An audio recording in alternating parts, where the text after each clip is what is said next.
Expose Evil here. Like, share, subscribe.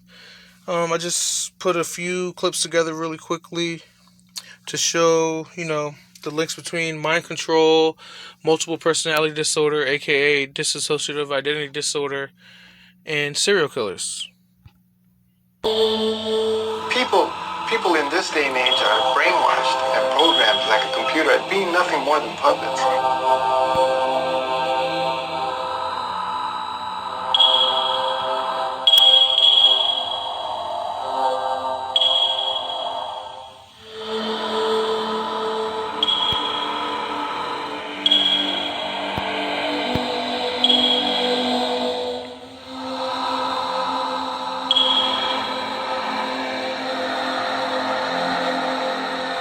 One of my books originally was called Bluebird, but I reissued it as The CIA Doctors. It's about 15,000 pages of documents that were declassified in the 70s, plus a ton of papers from medical journals from the 50s and 60s about CIA mind control experimentation, all totally documented, done at major institutions, Ivy League schools, including creating Manchurian Candidates, which is artificial multiple personality, which is the movie The Manchurian Candidate.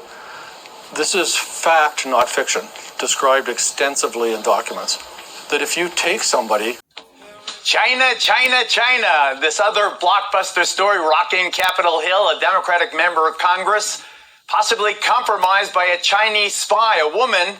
Lawmakers demanding answers. Congressman Eric Swalwell at the center of what could be a massive scandal for his ties to this Chinese spy. She really worked for their spy agency, targeting him and other Democrats, sometimes using sex to influence these American politicians. Congressman Swalwell not only denying any wrongdoing, he's trying to blame President Trump for this story coming out. If you take somebody such as a Marine, and you work on them for a period of months with all kinds of interrogation techniques and brainwashing techniques, you can create artificial multiple personality and use the person in the background to go on missions, and the person out front doesn't remember. And this is described in great detail in documents going back to the Second World War. So what I do with that is I say, that proves the reality of civilian clinical multiple personality. If you control somebody, traumatize them, threaten them, manipulate them enough, this is how the human mind reacts. Here's the problem. There are different layers, and I think some of them are designed to keep us going in circles forever. They figured we probably, in most cases, wouldn't get below the altars, which they purposefully created. The way you create Manchurian Candidates is you divide the mind. It's part of what the intelligence community wanted to look at. If you're going to get an assassin, if you're going to get somebody to go do something, you divide the mind. Fascinates me about cases like the assassination of Robert Kennedy, where Bernard Diamond, on examining Sirhan Sirhan, found that he had total amnesia for the killing of Robert Kennedy, but under hypnosis could remember it. But despite suggestions he would be able to consciously remember, could not remember a thing after he was out of hypnosis. I'd love to examine Sirhan Sirhan. The suspect in the Fort Lauderdale airport mass shooting has told investigators he was under government mind control. That testimony came today in a federal court hearing. We were there. We found you after everything went down.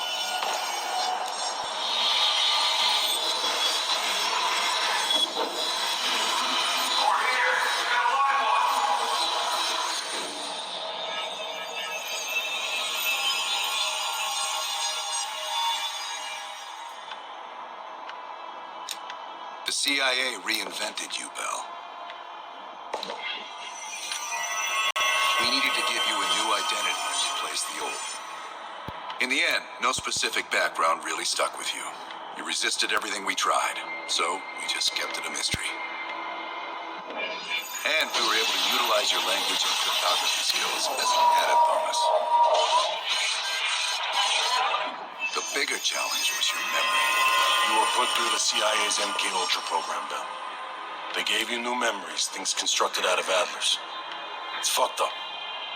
But they needed you to believe you were one of us.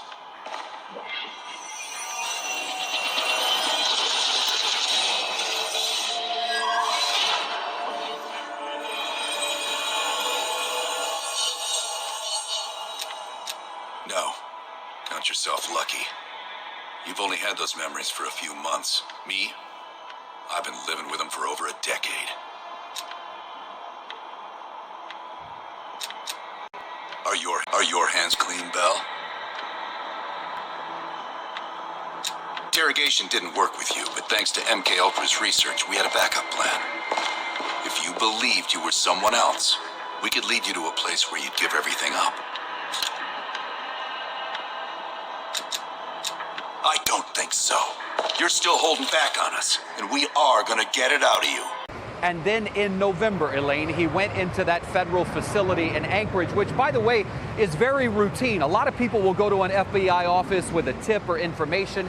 He walked in saying people were trying to control his mind. The FBI said he was having terroristic thoughts. But what we found interesting is that he shows up and leaves his newborn baby in the vehicle. He also left his weapon in the vehicle, took the loaded magazine with him into the office. But at the time he went to the FBI, they said he didn't threaten to harm anyone, not the child, not anyone else. So they thought, you know what, let's just get this guy some help. And so that's why they forced him to go for a mental evaluation.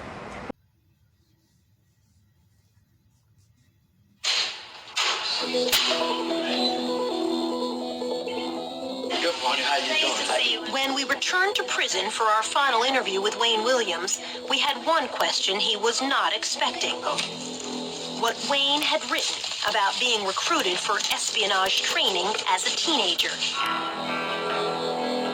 At a secret government camp hidden in the woods near this North Georgia lake, where he was given what could amount to a license to kill. It's called Finding Myself. What's Finding Myself? It reads like an autobiography. Go ahead, I'm still trying to... It's a account of your CIA training. We're not going to get into that. Why not? We're not going to get into that. I got a copy of it. Yeah, but we're not going to get into that. Why not? We're just simply not going to get into that. By his account, Wayne Williams was fresh out of high school, just 18 years old, when he was initiated into a secret world.